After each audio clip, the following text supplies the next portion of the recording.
ladies and gentlemen. Kristine Simpson here with YoungPRPros, and we're now on day 3 of the CPRS2013 conference, and I'm here with Ira Basen. So thank you for sitting down with me. My pleasure.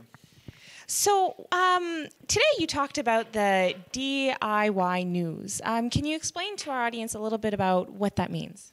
Well, I mean, DIY, obviously, do-it-yourself news, and I guess it's just a different way of saying what is conventionally known as owned media, which means that, you know, the premise being that every company now, every organization is also now a publishing company, is also now a media company, and that you can't wait around for, in the traditional way, for earned media to happen to you. You have to sort of take the initiative, and because of social media, you now have the ability to do that and the ability to distribute your content all over the world. So by do-it-yourself news, I just meant the idea that you can own the channel, and therefore you can create your own news channel.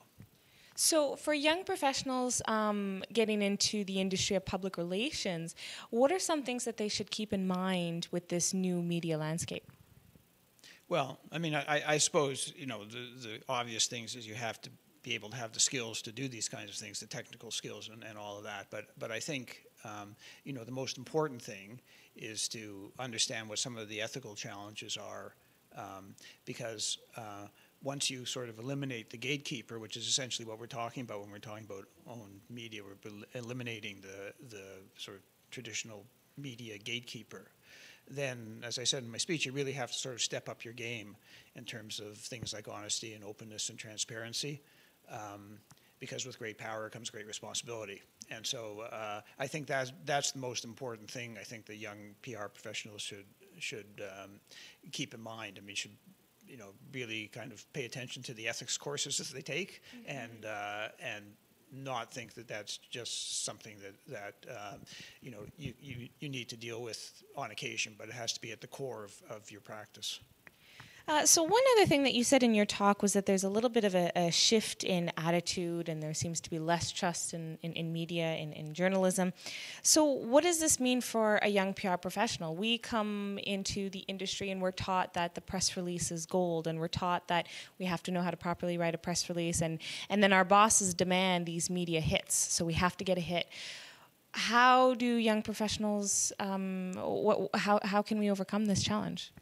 Well, you know, the traditional media is not going away. We're still very important, and earned media is still very important. I mean, getting a article in Globe and Mail is still a really good thing, you know, and it'll be a good thing for a very long time.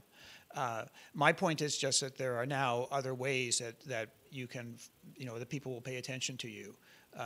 You know, having a big social media presence, you know, can you know, extend your reach, you know, certainly greater than a smaller market newspaper. So, you know, if they're putting if your boss is putting all your emphasis on trying to, you know, get the Kitchener-Waterloo Record to write something about you, that's fine, but there are other ways that you can reach people and reach greater numbers of people without having to go through the Kitchener-Waterloo Record.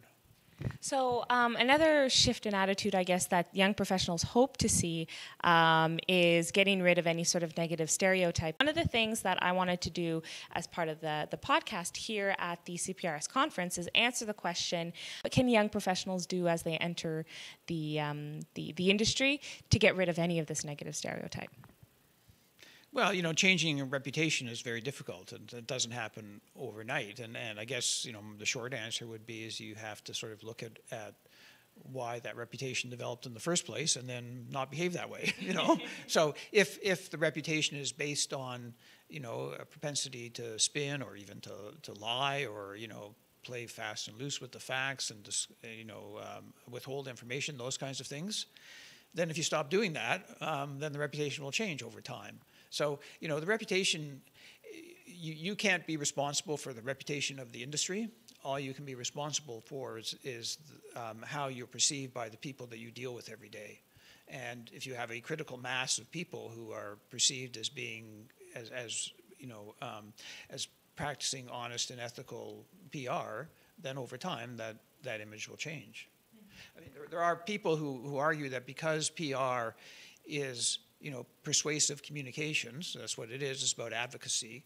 That by that definition, it will not be something that will be totally kind of about truth telling. I don't necessarily think that's true. I think you can have persuasive communications and do it in an ethical way. But that's sort of the root of what the problem is in terms of the reputation.